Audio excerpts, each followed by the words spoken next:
प्रदेश में एकीकृत बाल विकास परियोजना के तहत 2 लाख आंगनवाड़ी सेविका और महिला कर्मचारी काम कर रही हैं, लेकिन इन महिला कर्मचारियों को बहुत कम पारिश्रमिक दिए जाने के कारण उनकी आर्थिक स्थिति काफी खराब हो गई है। अमरावती जिले के आंगनवाड़ी सेविका और कर्मचारियों ने पारिश्रमिक की वृद्धि की मांग को लेकर कलेक्टर कार्यालय के सामने जमकर प्रदर्शन किया। आंगनवाड़ी कार्यकर्ता, पर्यवेक्षक, सहायक कर्मचारी संगठन की ओर से यह आंदोलन किया गया। इस आंदोलन में बड़ी संख्या में आंगनवाड़ी कार्यकर्ता, महिला सहभागी हुई थी। आंगनवाड़ी सेवकाओं को प्रति माह 25,000 और महिला कर्मचारी को 18,000 रुपए दिए जाने की मांग को लेकर जिलाधिकारी कार्यालय के मुख्य द्वार के समक्ष राज्य सरकार एवं केंद्र सरकार के खिलाफ जमकर विरोध प्रदर्शन किया गया। आमचं आंदोलन आहे याच्यासाठी की आमच्या मागं शासनाच्या भरपूर योजनेचे कामं असतात आणि कोणती योजना आली तर ती अंगणवाडीमार्फत राबवल्या जाते आणि आमच्या मागं कामाचा व्याप हा एवढा वाढत असतो का आम्हाला आमचे मुलं शिकून आम्हाला त्या जबाबदाऱ्यासुद्धा पार पाडाव्या लागतात। त्या प्रमाणात आम्हाला मानधन दिल्या जात नाही। म्हणून आमचं सरकारला एकच म्हणणं आहे की आमचा कामाचे तास वाढवा, नाहीतरी आम्ही सकाळपासून 5 वाजेपर्यंत काय 10 वाजेपर्यंत काय कामात व्यस्त असतो।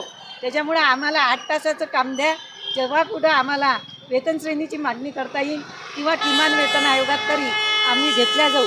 आमच्याकडे ठोस पुरावा म्हणून आम्हाला कोणी म्हणतात की तुम्हाला अर्धवेळच काम आहे, पण आम्हाला ते अर्धवेळ काम नसून आम्हाला ते पूर्णवेळ काम आहे आणि ते पूर्णवेळ काम आमचं कुठंतरी ते लिखित व्हावं।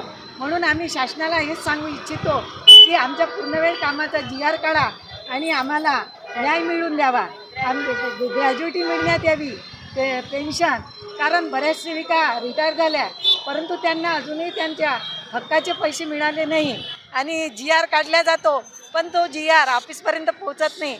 जिथे आम्ही अल्पशा मानधनावर प्रत्येक अंगणवाडी सेविका आणि मदतनीस काही काम करत असते आणि जेव्हा ही योजना राबविण्यात आली तेव्हा परित्यक्त्या, विधवा, घटस्फोटित स्त्रिया, निराधार स्त्रिया यांना तिथे याच्यावर घेण्यात आलं, कामावर घेण्यात आलं, परंतु त्यांना घर चालवण्याकरता पैसे आवश्यक आहे परंतु तो मोबदला मिळत नाही।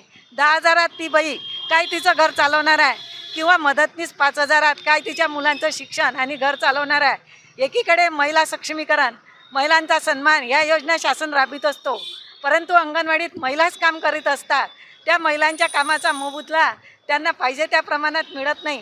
मग एकीकडे तुम्ही महिलांना सन्मान देता, महिलांच्या योजना राबवता, पण ज्या महिलांचा सन्मान केला जातो किंवा योजना ज्या महिलांकरता राबवण्यात येतात त्या योजना घरोघरी तळागाळातल्या लोकांपर्यंत पोहोचवण्याचे जे कोणी काम करत असेल तर ती आमची अंगणवाडी सेविका किंवा मदतनीस ताई करत असते आणि त्यांना ज्या मदतनीस ताई किंवा अंगणवाडी ताई शासनाच्या योजना लाभार्थ्यापर्यंत पोहोचवतात त्या योजना पोहोचवणाऱ्या ताईंच्याच मानधनाचा कुठं विचार केला जात नाही।